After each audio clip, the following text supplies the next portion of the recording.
Bienvenidos a la lección 3, parte 1 de estructuras repetitivas, ciclo mientras. Mi nombre, Ernesto Solano Hernández. Bueno, la estructura repetitiva mientras es comúnmente conocida como ciclo while. Es una estructura que es muy utilizada y es la más adecuada cuando no conocemos el número de veces que debemos repetir una acción. El ciclo se termina en el momento que se evalúa una condición y esta no se cumpla.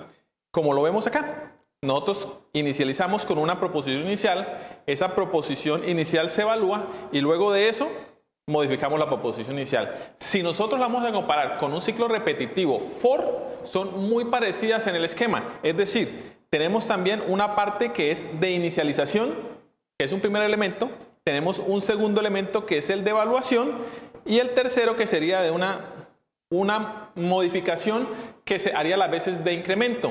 Simplemente que aquí no vamos a trabajar con una variable contadora, sino que vamos a trabajar con variables que hacen parte dentro del mismo proceso incluso. Vamos a verlo con un ejemplo.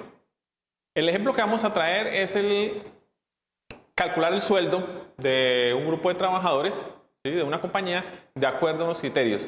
Si el sueldo es inferior a 1000, entonces vamos a aumentar el 15%. Si es mayor a ese, vamos a aumentar solamente el 12%. Y al final se va a imprimir el nuevo sueldo de ese empleado. Para salir del ciclo que nosotros vamos a realizar, del cálculo de los salarios, entonces se debe digitar el número -1. Esa es la condición que nos establece. ¿Para qué? Para poder salir. Mirarlo directamente en las variables. Las variables de entrada que vamos a tener es el salario, que nosotros la vamos a llamar SUE, que es el sueldo. Vamos a tener de salida la nómina de la compañía y el nuevo sueldo. ¿Qué debemos hacer? Pues debemos realizar una comparación donde aquí nos diga, en el ciclo que vamos a establecer, que sería el mientras, la condición va a ser que cuando sea diferente de -1, se salga de ese ciclo, se vaya por el no. Y dentro de ese ciclo que nosotros establecemos aquí, ¿sí?, pues tenemos que hacer cada uno de los procesos, o sea, todos los procesos los vamos a hacer dentro de este ciclo. Tenemos, inicialmente vamos a colocar que la nómina es igual a 0 porque es el contador, es el acumulador, perdón, de la nómina que vamos a ir creciendo. Vamos a leer el sueldo.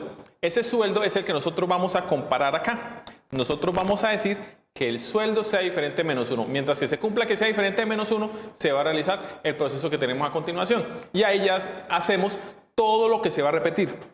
Decimos que el sueldo es menor que 1000. Si el sueldo es menor que 1000, si se cumple, se viene por este camino y nos va a ejecutar que nos va a aumentar el 15% de ese salario. Entonces el nuevo sueldo va a ser al sueldo anterior más el aumento del 15%. Si no se cumple, significa que entonces el salario está por debajo de ese valor y debemos aumentarle el porcentaje en cuestión.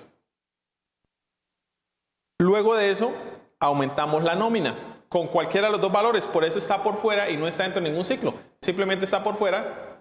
Aumentamos la nómina e imprimimos el nuevo sueldo. Ese sueldo sí debemos imprimirlo ahí.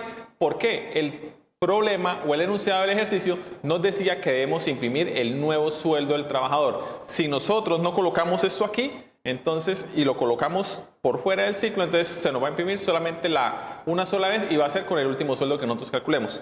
Cuando se termina el ciclo, se sale e imprimimos ya el total de la nómina. Tenemos el pseudocódigo donde tenemos establecido la estructura mientras tal cosa, entonces hacer esto. Y ahí están cada una de las acciones que nosotros estamos haciendo en el diagrama de flujo. Los espero en una próxima oportunidad. Los invito a que vean y a que hagan las actividades de aprendizaje que están en el módulo. Muchas gracias por su atención. Nos vemos en una próxima oportunidad.